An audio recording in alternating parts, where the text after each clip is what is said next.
My name is Deborah, and I'm 58 years old. My father kept telling me to trust the process with my inheritance, so I filed a financial audit in his name. What it revealed destroyed everything.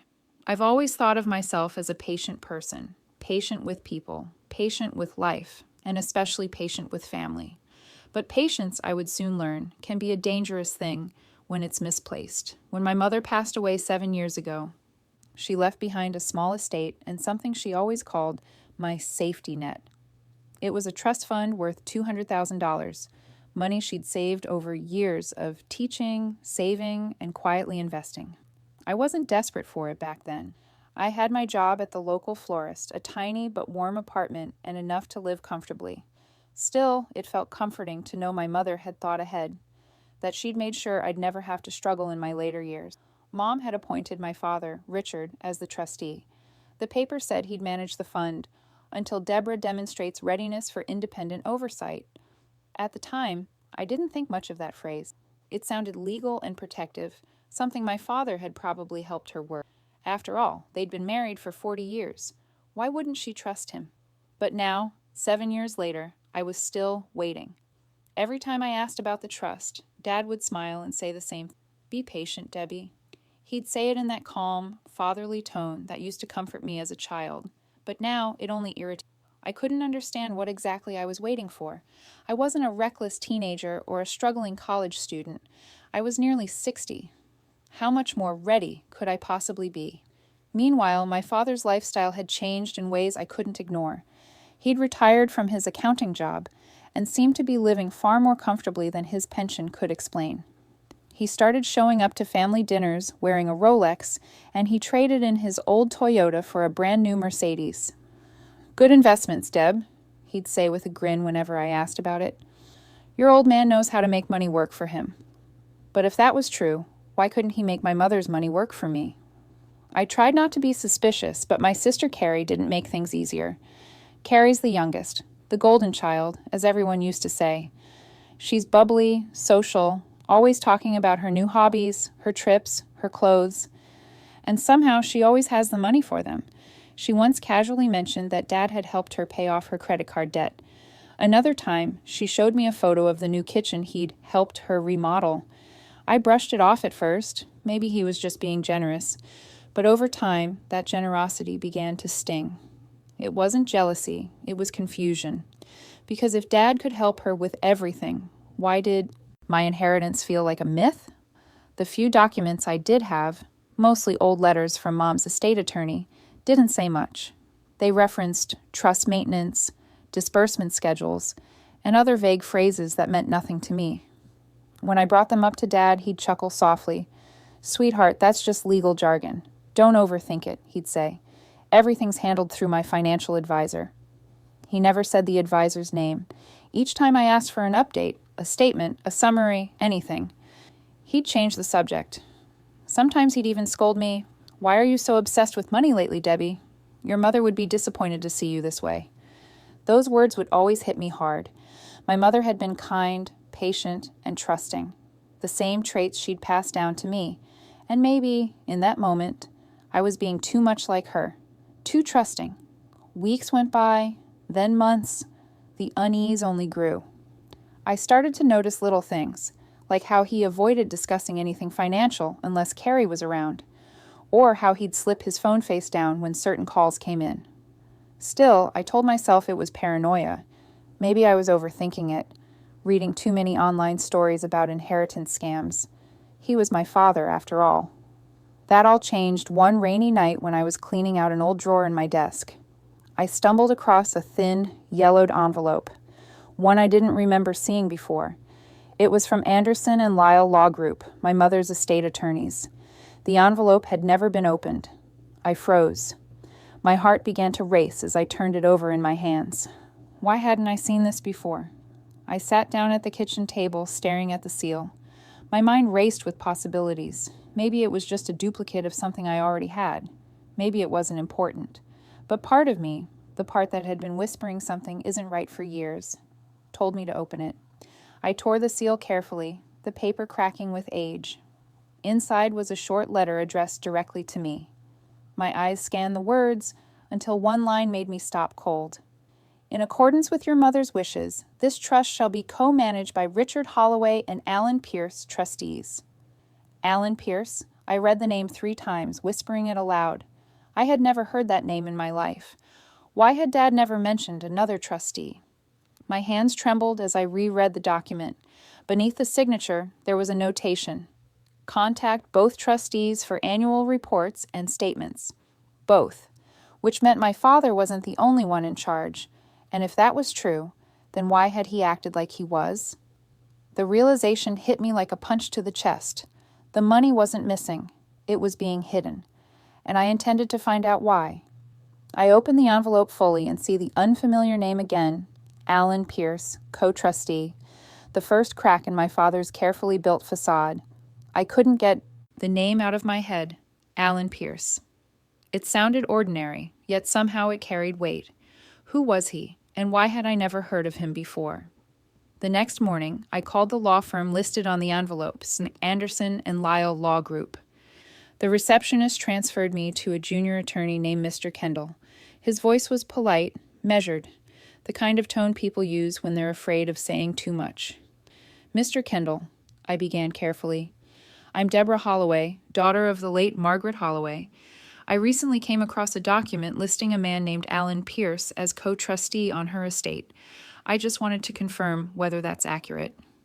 There was a brief silence on the line before he answered. Yes, that's correct, Ms. Holloway. Mr. Pierce was assigned as co-trustee alongside your father. Was. The word stuck out immediately. I asked, So, what happened to him? I've never met or even heard of him. Kendall hesitated.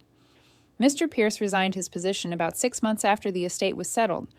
All subsequent correspondence and filings were handled by your father exclusively. Did he resign voluntarily? I asked. To my knowledge, yes, Kendall said, though he didn't sound certain. Something about his tone made my skin prickle. I decided to push a little further. Can I see copies of the trust statements or any records of transactions since the transfer? I'd like to review the account's current status. His politeness hardened slightly. I'm sorry, Ms. Holloway, but I can't release those documents without authorization from the acting trustee, which in this case is your father. But I'm the beneficiary, I pressed. Surely I have a right to see how my own inheritance is being managed. I understand your concern, he said, lowering his voice. But unless your father approves a release, we're legally restricted. You could, however, submit a formal written request through an auditor or the state's fiduciary board. That phrase, formal request, stuck with me. I thanked him and hung up, but my mind was spinning. Why would a co-trustee resign so soon after the estate was finalized? Why hadn't Dad ever mentioned him? And why was every official door locked unless I went through my father first? The silence of the house felt heavy. My mother's old photos lined the mantel, her soft smile watching over me. I whispered to her picture, Did you know this would happen, Mom? Did you know he'd keep me in the dark? That evening I decided to test my father. I called him as if nothing had changed, forcing my voice into a calm, casual tone. Hey, Dad, I said. I was sorting through some old papers and found a note about the trust. It mentioned a man named Alan Pierce. Do you remember him? For a moment there was nothing but static. Then his voice came through, tighter, sharper than usual. Alan Pierce? Why are you looking through old papers, Deborah? I just got curious, I replied. I thought you said you handled everything alone. He exhaled, a sound halfway between a sigh and a growl. Alan was a legal formality. He didn't actually do anything. You don't need to worry about that. Still, I said softly, I'd like to know where things stand with the fund. Deborah, he said, his voice suddenly cold, you don't need to dig into this. Just trust me. Everything is fine. That last word, fine, always sounded like a lie when my father said it. I tried to laugh it off, but his tone lingered in my ears long after the call ended. There was something in his voice I hadn't heard before. Not irritation, not disappointment. Something darker, almost like warning. When I hung up, my stomach twisted. For the first time, I realized my father wasn't just deflecting me. He was hiding something. That night, I couldn't sleep. I sat on my bed, scrolling through my phone under the glow of the lamp, searching for anything that could tell me what to do next. how to audit a trust as a beneficiary, how to request an account review from a trustee, rights of beneficiaries in financial management disputes. Each article, each legal guide, said the same thing in bold, unwavering letters. Beneficiaries are entitled to full transparency and annual accounting statements from their trustee. My breath quickened as I read. So I wasn't being paranoid. I was being denied my legal right. I read on. Some forums mentioned forensic accountants who specialize in tracing misused estate funds. Others advised filing through a financial oversight board for a trust audit. The term sounded intimidating, but the more I read, the more it felt like the only way forward. I'd been patient long enough. I thought about my father's warning, about how quickly he'd gone from calm to hostile. Every instinct in me screamed that if I didn't act now, I might lose more than just my inheritance. I might lose the proof altogether. I opened my laptop and began compiling everything I had. Mom's will, the old trust letters, and the recent call notes. Each document felt like a piece of a puzzle I was finally ready to solve. And when I saw that familiar name, Alan Pierce, scrawled on the trustee line, it gave me strength. My father could keep his secrets, but I had something stronger, determination, and the truth my mother intended me to have. I clicked on a local directory and typed, "Forensic accountants near me." Dozens of names appeared, but one stood out, Nancy Albright, certified fraud examiner. Her website tagline read, "I uncover what others try to hide." A chill ran through me, followed by a sense of resolve I hadn't felt in years. I picked up the phone, heart pounding, and made an appointment with Nancy Albright, determined to find out exactly what my father had been doing with my money. Walking into Nancy Albright's office felt like stepping into another world, one made of quiet order and sharp truth. The walls were lined with neat shelves of labeled binders, and the faint scent of coffee, mixed with printer ink, hung in the air. Everything was precise, calculated, intentional, just like her. Nancy herself looked to be in her early 60s, with steel gray hair cropped short and reading glasses perched at the edge of her nose. She didn't waste time with small talk. The moment I sat down, she gestured for the folder in my hands. "Let's start from the beginning," she said, her voice calm but direct. I passed her the thick file I'd compiled, the will, the trust note mentioning Alan Pierce, and every scribbled question I'd written in the margins over the past few days. She opened it, scanning with the practiced rhythm of someone who'd seen hundreds of financial stories like mine, though perhaps not as personal. The only sounds in the room were the soft flip of pages and the occasional click of her pen. After a few minutes, she looked up, her brow furrowed.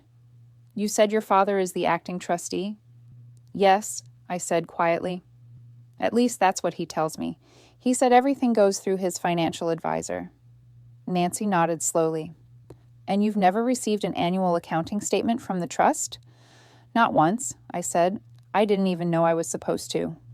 She leaned back in her chair, sighing softly. "You have every right to a detailed statement, Deborah. By law, trusts like this must be reviewed annually, not only for transparency, but to ensure compliance with the original terms of the estate." Her words hit me like a shockwave.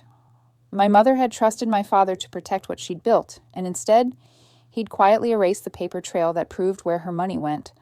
"So those reports should have been sent to me?" I asked, my voice barely steady. "Every single year," Nancy said. "If they weren't, that's already a breach of fiduciary duty." The words breach of fiduciary duty sounded clinical, but they cut deep. Nancy flipped through the final pages, then looked me in the eye. "There's only one way to see the full picture. We'll need to file for a formal audit through the state's Financial Oversight Board. Because the trustee is your father, the request has to be filed in his name." "In his name?" I asked, startled. She nodded. "It's the standard procedure. The audit will request a complete accounting, all bank transfers, investment records, and disbursements made under the trust. If everything's above board, he'll be cleared. If not..."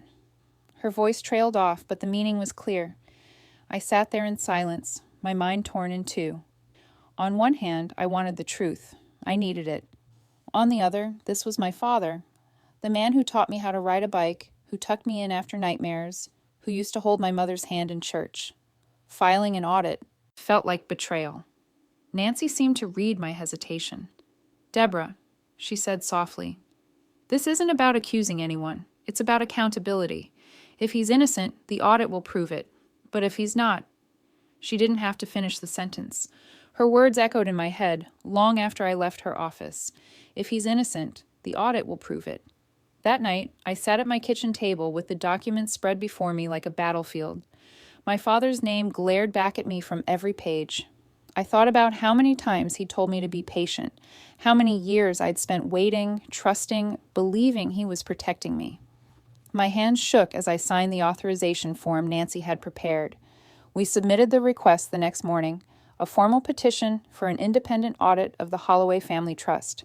It was sent directly to the state's Financial Oversight Board, sealed with certified documentation. Once filed, there was no going back. Nancy assured me it would take a few weeks before we heard anything. Until then, all I could do was wait. Those 2 weeks were some of the longest of my life. Every time my phone rang, I flinched. Every time I saw my father's name flash on the screen, my stomach twisted. He'd started calling more often, his tone shifting between warmth and suspicion. "You've been distant lately," he said one evening. "Everything okay, sweetheart?" I forced a smile he couldn't see. "Just busy, Dad. The shop's been hectic." He chuckled, but it didn't sound genuine. Good. Don't work too hard." I wanted to scream that I knew, that I wasn't going to sit quietly anymore, but instead, I played along, pretending nothing had changed. At night, I replayed our conversations over and over, analyzing every pause, every deflection. Part of me hoped the audit would come back clean, that Nancy would call and say, "It's fine, Deborah, everything checks out." Because as angry as I was, I still wanted to believe my father wasn't capable of betrayal. But deep down, another part of me, the part that had found Alan Pierce's name and seen through Dad's charm, knew better. One afternoon, exactly 14 days after filing the request, my phone buzzed with an unfamiliar number. It was Nancy. "Hi, Nancy," I said, trying to sound calm. "Is it about the audit?" There was a pause on the line, and when she finally spoke, her voice was trembling. "Deborah, we need to talk. Something's very wrong." The line went silent, and for the first time I realized that whatever Nancy had found might not just expose my father's secrets, it could destroy everything I thought I knew about him. When I arrived at Nancy's office the next morning, I could tell by her expression that the situation had shifted from concerning to catastrophic. Her usually composed demeanor had cracked. She was pacing behind her desk with a file clutched in her hands, her lips pressed into a tight line. "Deborah," she said quietly, "you'd better sit down." I obeyed, my palms sweating as I lowered myself into the chair. Nancy placed a thick packet of papers in front of me, printed bank statements, transaction reports, and electronic fund transfer logs. The Holloway Family Trust was listed at the top in bold black letters. "Over the past 5 years," she began, flipping through the pages, "more than $100,000, half the total value of the trust, has been transferred out of the account." My heart started to pound. "Transferred where?" She met my eyes. "To a business account under your father's name. Something called Holloway Consulting Services." I frowned, shaking my head. "He's retired. He hasn't worked in years." "That's the thing," Nancy said, sliding one of the statements toward me. "This business doesn't exist anymore. It was dissolved 4 years ago. The funds kept moving into that account long after." She turned the page, showing me a series of transactions that looked like a roadmap of deceit. Wire transfers to Carrie Holloway, payments labeled estate maintenance, and multiple charges from hotels and luxury retailers. I felt dizzy reading them. These are personal expenses." "Yes," Nancy said grimly. "Flights to Europe, a stay at the Bellagio in Las Vegas, designer purchases, even a few withdrawals that were labeled as home renovations, all coming from the trust account." The room seemed to tilt. My father hadn't just mishandled my inheritance. He drained it to support his life of comfort. Every new watch, every expensive dinner, every gift he'd lavished on Carrie, all of it, paid for by the money my mother meant for me. I pressed a trembling hand to my chest. "He used my inheritance to fund his lifestyle." Nancy nodded slowly. "I'm afraid so. Deborah, this isn't just unethical. It could be considered breach of fiduciary duty and possibly embezzlement depending on intent." The words stung like acid. My father, The man I'd trusted all my life might have committed a crime against me. For a moment, I couldn't speak.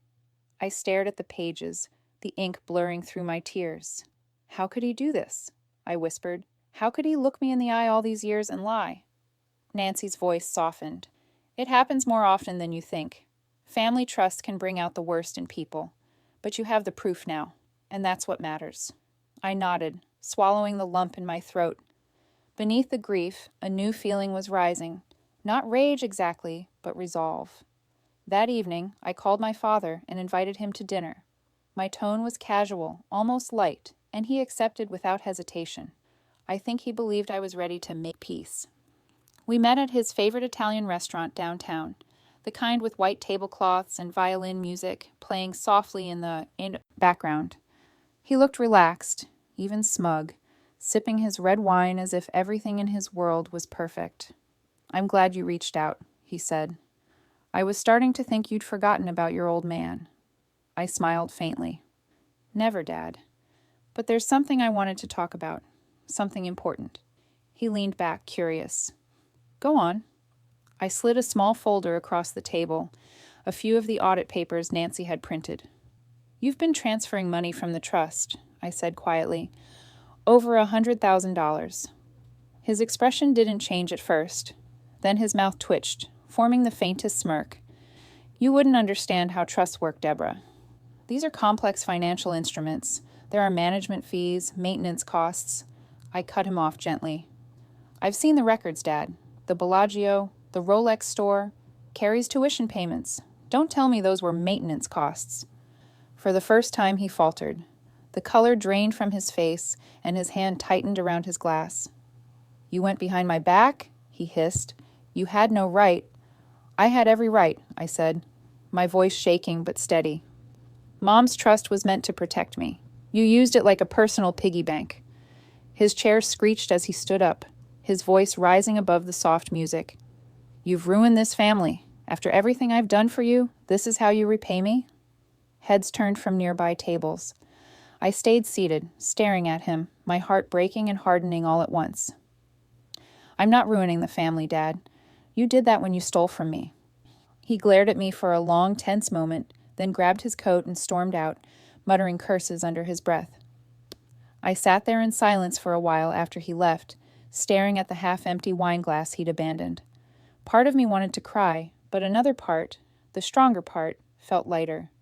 The pretending was over. When I got home, I emailed Nancy and told her I wanted to move forward with legal action.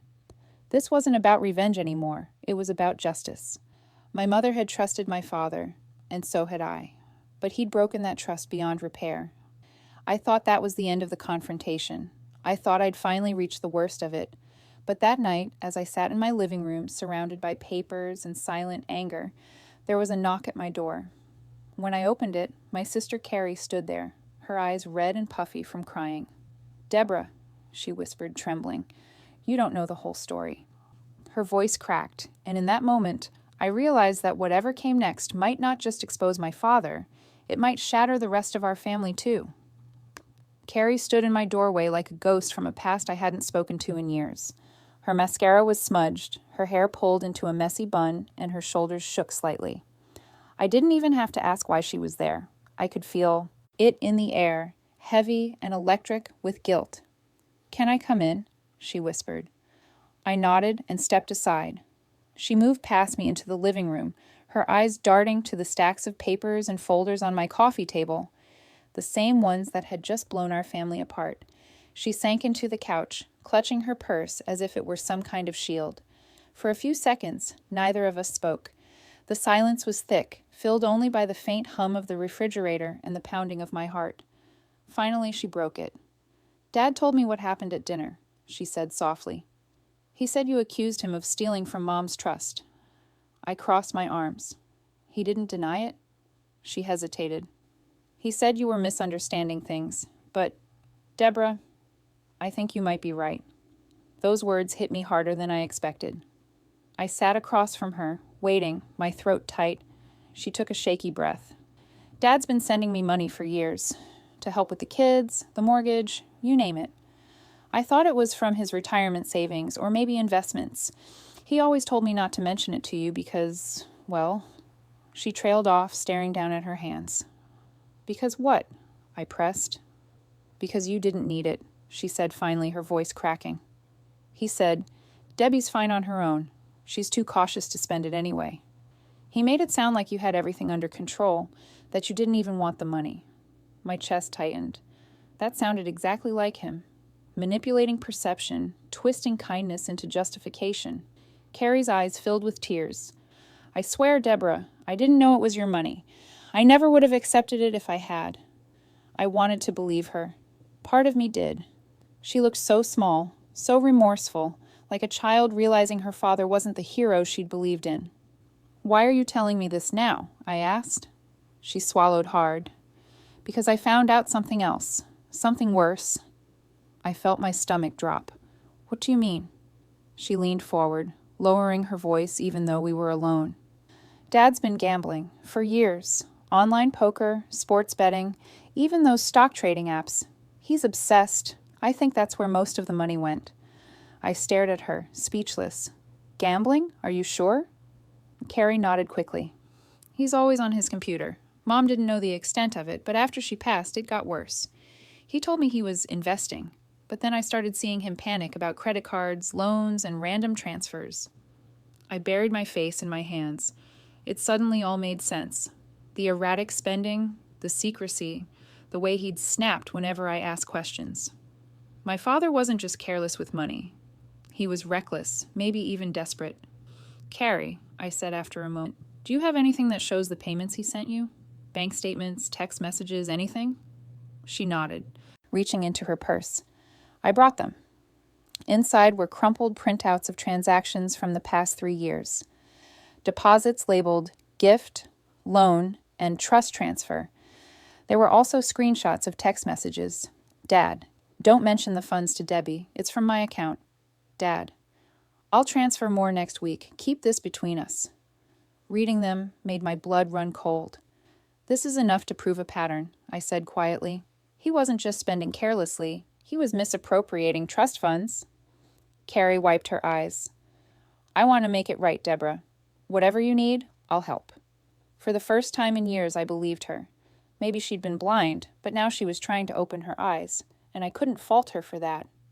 Together, we spent the next few hours compiling everything into one large folder. I organized the receipts, transfers, and screenshots, while Carrie read aloud dates and amounts. The more we worked, the more surreal it felt. We weren't just sisters sorting through numbers. We were unearthing the truth about the man who'd raised us. When the folder was finally complete, I called Nancy. She answered on the first ring. I have proof, I told her. Nancy's tone was steady, but I could hear the urgency beneath it. Good. Bring it in tomorrow. We'll attach it to the audit request and prepare a formal fraud report to the State Financial Board. As I hung up, I looked over at Carrie. She was staring at a photo of Mom on the mantel, smiling, gentle, unaware of the chaos her family would descend into after her death. She trusted him, Carrie whispered. I did too, I said. But trust doesn't mean silence anymore. Carrie reached over and squeezed my hand. For the first time in a long time, I didn't feel completely alone. That night, I couldn't sleep. I lay awake thinking about how betrayal can come wrapped in love, and how justice sometimes has to come from the same hands that once reached for comfort. I wasn't doing this out of revenge. I was doing it to finally honor my mother's faith in me, to protect what she built, even if it meant destroying the illusion of the family she left behind. The next morning, I met Nancy at her office. She reviewed everything carefully, her pen tapping rhythmically as she organized the evidence. When she was done, she looked up and said, Deborah, this is strong. The state will take this seriously. I nodded, feeling both exhausted and strangely alive. I was no longer waiting for permission. I was fighting for the truth. A week later, Nancy called to tell me the audit had escalated, an official investigation was now underway, and a subpoena had been issued for my father's financial records. The investigation began quietly, almost politely. A few formal letters, a couple of phone calls from state officials, and then, all at once, a storm. 2 weeks after Nancy filed the fraud report, I was contacted by an investigator from the State Financial Oversight Division. Her name was Agent Brooks, calm, professional, but with a tone that carried both gravity and sympathy.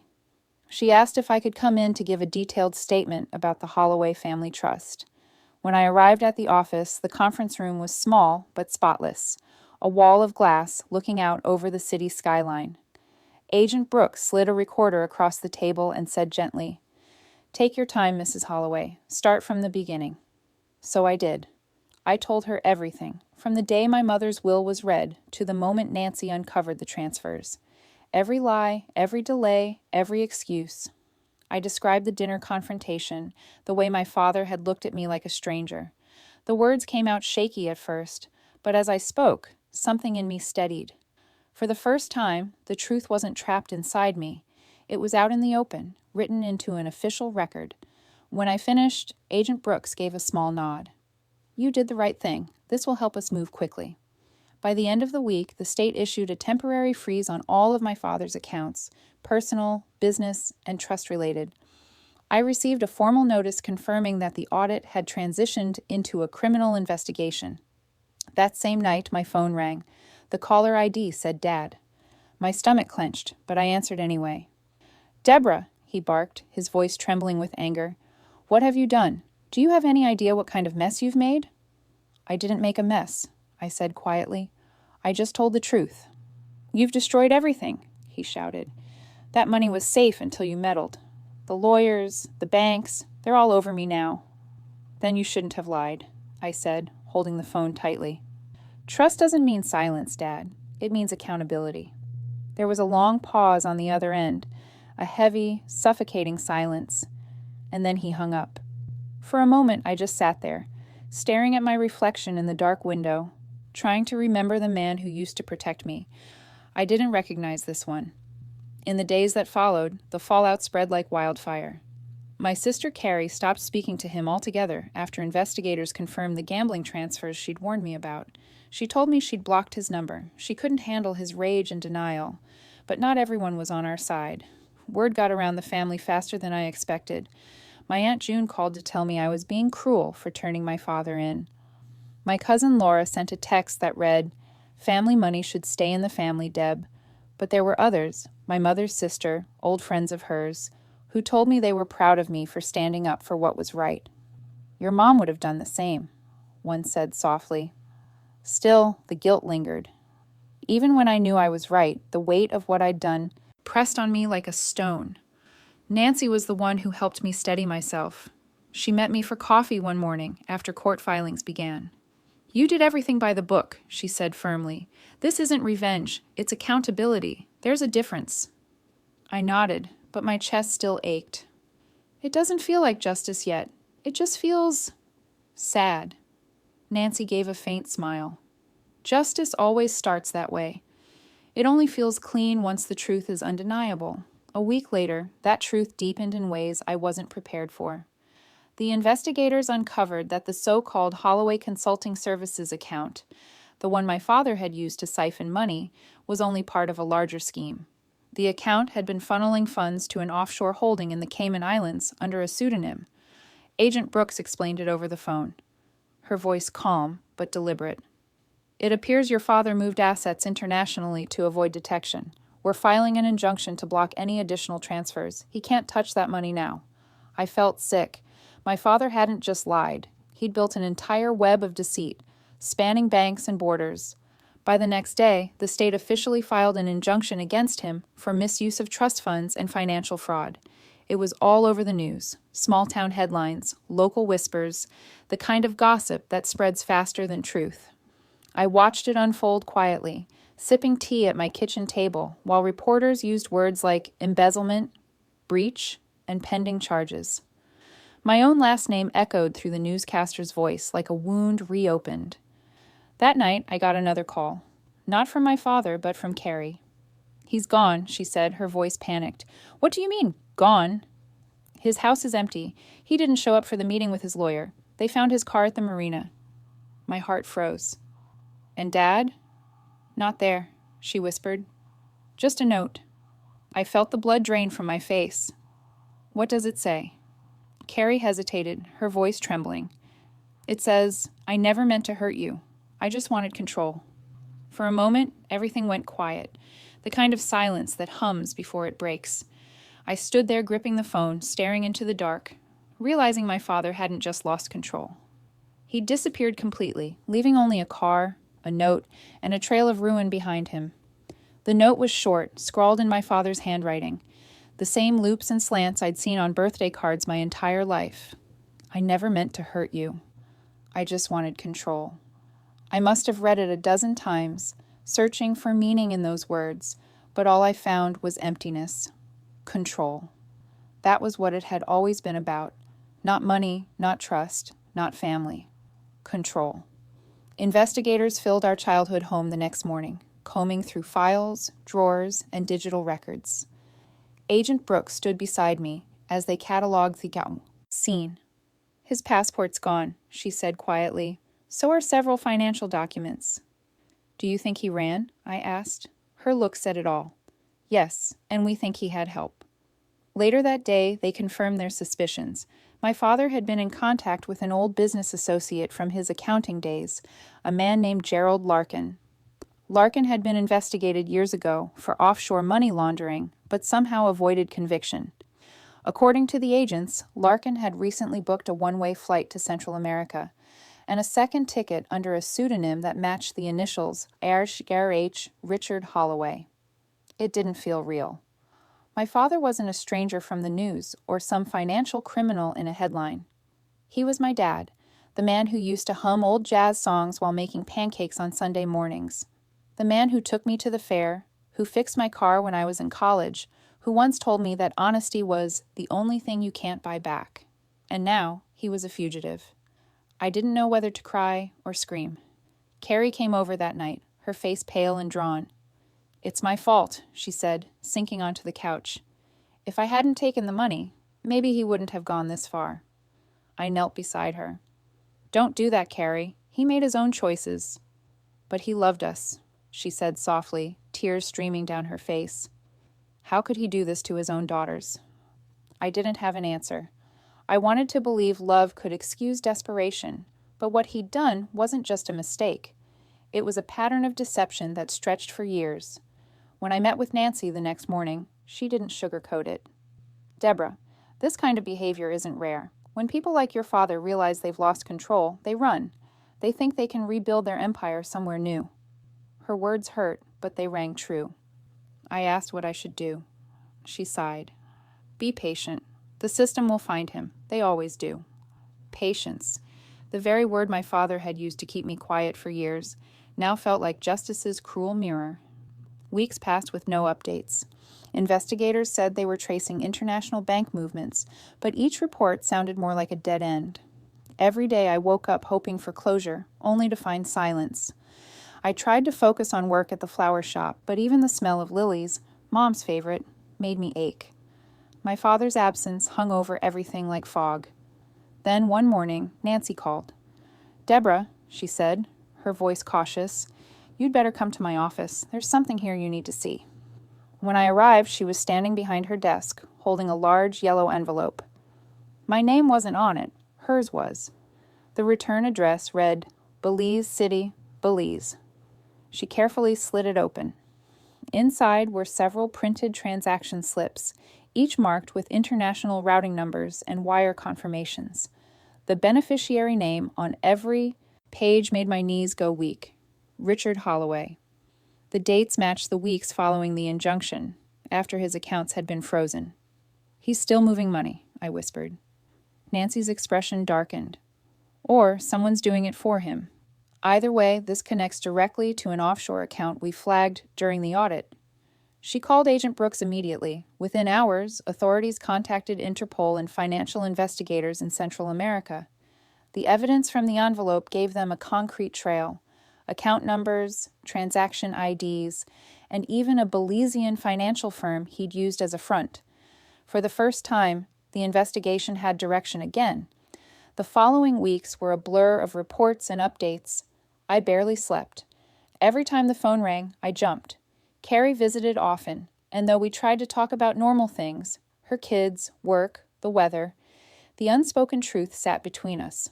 Our father had turned into someone we couldn't recognize. 2 months later, on a rainy Tuesday morning, my phone finally rang with the call I'd been waiting for. It was Agent Brooks. "We've found him," she said. My breath caught. "Where?" "In Belize. He's been living under the alias Robert Hale, renting a villa near the coast. The local authorities moved in this morning." I felt my legs give out and dropped into a chair. He's alive?" "Yes," she said, "and he's under arrest. They found cash, forged passports, and documentation of the offshore accounts. He's being extradited back to the States for prosecution." I didn't know whether to feel relief or grief. My father had run from accountability, but now he couldn't hide anymore. That night, I sat alone in the dark, staring at the photo of my parents on my mantel, my mother smiling, my father's arm around her, both looking so sure of their place in the world. I whispered, "You can stop running now, Dad. It's over." I thought that was the end. But a few days later, as I was watering plants in the shop, my phone rang again. The caller ID showed an unfamiliar government number. It was Agent Brooks. "Deborah," she said, her tone softer than usual, "your father's requesting to speak with you before the sentencing." My hand froze on the watering can. After everything he'd done, the lies, the theft, the running, now he wanted to talk. And against my better judgment, part of me still needed to hear what he had to say. When I walked into the detention center, the air smelled of bleach and metal. Everything echoed. Footsteps, doors, voices. It felt like the sound itself was locked behind bars. The guard led me down a narrow hallway toward the visiting area. My heart pounded, not from fear, but from the weight of everything I'd carried these past months. Anger, grief, questions without answers. When I saw my father sitting behind the glass, I almost didn't recognize him. His once dark hair was completely gray now, his face drawn and tired. He looked smaller somehow, not just older, but diminished. The man who used to command every room he walked into was gone. He lifted his eyes slowly and managed a weak smile. "You came," he said through the phone on the wall. I sat down across from him, the plexiglass separating us like a physical embodiment of everything that had come between us. "I came," I said quietly. For a few moments, neither of us spoke. The silence was heavy but strangely peaceful. Finally, he cleared his throat. "I guess you know everything now," he said. I nodded. "Enough to understand what you did." He sighed, staring down at his hands.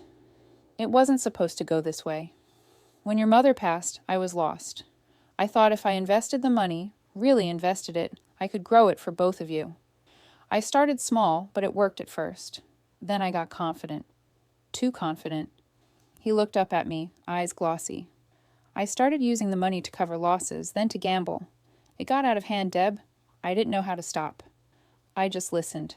There was a time I would have interrupted, tried to reason with him, maybe even comfort him. But that time was gone. He went on.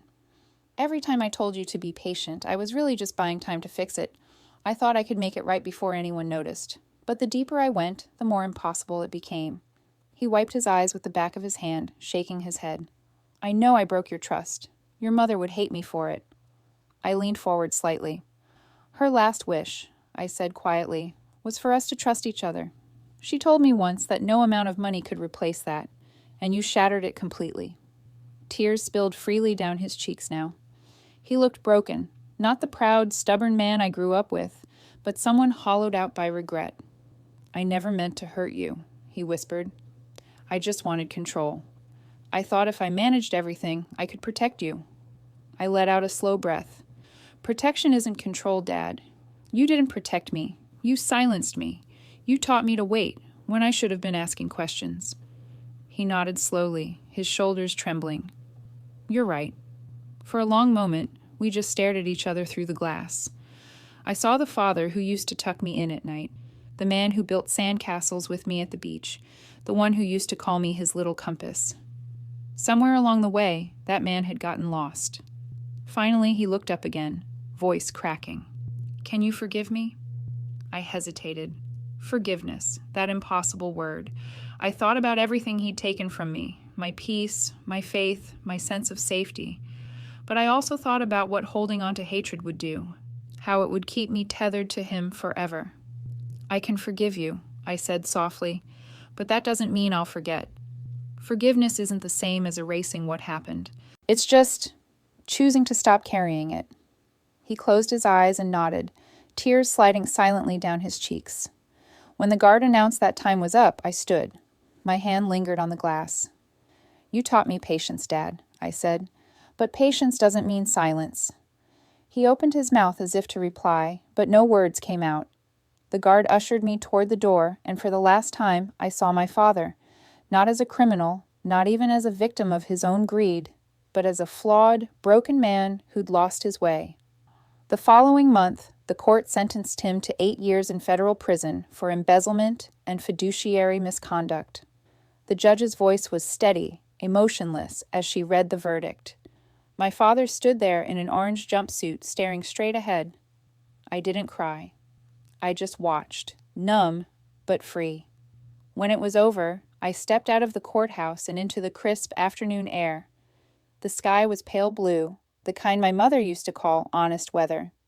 For the first time in years, I felt something close to peace, a quiet, aching freedom. Carrie met me on the courthouse steps. We didn't speak, we just held hands. In that silence, we both understood what we'd lost and what we'd reclaimed. Weeks passed. The noise died down. My father's case faded from the news. I started sleeping again, working again, breathing again. Then one morning, as I was watering the plants in my studio, my phone rang. It was Nancy. Her tone was urgent, but not panic. "Deborah," she said, "there's something you should see." "What is it?" I asked, heart skipping. She hesitated. "The trust just got replenished." I froze mid-step, staring at the phone. The trust, the one my father had drained, was somehow full again. But if he was in prison, then who had done it? When Nancy first said the words, I thought I'd misheard her. "The trust has been replenished," she repeated, sliding a document across her desk. "Nearly all of it, about $190,000, restored through asset liquidation and court-ordered restitution." I stared at the paper, blinking through disbelief. The numbers looked almost unreal. After months of emptiness, there they were again. My mother's gift, my future, my proof that the truth had finally won. "His seized assets?" I asked quietly. Nancy nodded. "The government recovered several of your father's offshore holdings. Once the court finalized sentencing, the proceeds were used to repay victims. In this case, you." I exhaled slowly. It felt like air I'd been holding. The relief was there, but it came with a sting of sadness, because this wasn't the kind of victory you celebrated. It was the kind you simply survived. "I don't know what to do with it now," I admitted. "It doesn't feel like it belongs to me anymore." Nancy smiled gently. "Maybe that's because it isn't about the money. It's about reclaiming what was stolen from you, your voice, your faith, your independence." Her words sank deep. She was right. The money might have come back, but the real restoration had happened somewhere inside me. That night, I sat at my kitchen table with a cup of tea, staring at my mother's photo. "You were right, Mom," I whispered. "Patience matters, but so does courage." Over the next few weeks, I thought hard about what to do with the funds. I didn't want them to sit idle, tainted by everything that had happened. I wanted them to mean something. So I decided to donate a portion, $50,000, to a women's financial literacy foundation. They helped women, especially widows and retirees, understand how to manage trusts and protect themselves from financial manipulation. It felt right. It felt like something Mom would have done. Carrie helped me draft the donation letter. By then, she'd started therapy, working through her guilt, her confusion, and her grief. We met once a week for coffee by the pier, and little by little, the space between us softened. She apologized often, and every time I told her the same thing. We were both lied to, but we don't have to live in that lie anymore. For the first time in years, our laughter didn't sound forced. It sounded like healing. Eventually, I made another change, one that felt long overdue. I sold my apartment in the city and moved to a small cottage by the coast. It wasn't fancy, but it was mine. Every morning, the sound of the ocean drifted through my windows, and for the first time in a long time, I woke up to peace instead of anxiety. I started painting again, something I hadn't done since my 20s. What began as therapy soon became something bigger. I opened a small art studio downtown called Sea Glass Studio, where I sold my work and taught weekend classes to local women, Sometimes I'd pause mid-brushstroke, look around at the soft light filling the room, and think about how far I'd come. The woman who once begged for answers had built a life around creating them. Still, there were moments, quiet ones, when the past would creep in. Every time I deposited money into my account, I felt that familiar mix of gratitude and sorrow. Gratitude for the justice that had finally arrived, and sorrow for the price it had demanded. My father wrote to me occasionally from prison. His letters were long, handwritten, and filled with reflections, stories about his days in the facility, his work in the library, the chapel services he attended. He never once asked for pity, though he often wrote, "I think about you and your mother every day." I only responded once. I told him I hoped he found peace, not forgiveness, not redemption, just peace. Because at this point, peace was the most merciful thing either of us could offer. As the months passed, I came to understand something that changed the way I saw everything. Trust isn't inherited. It's earned. My father had taught me that the hard way, but in losing trust in him, I found it in myself. When the news of his final parole hearing reached me, I didn't go. I didn't need to. My story with him had ended long before the judge's gavel fell. One evening, as the sun dipped low over the horizon, I stood on the porch of my cottage, listening to the waves.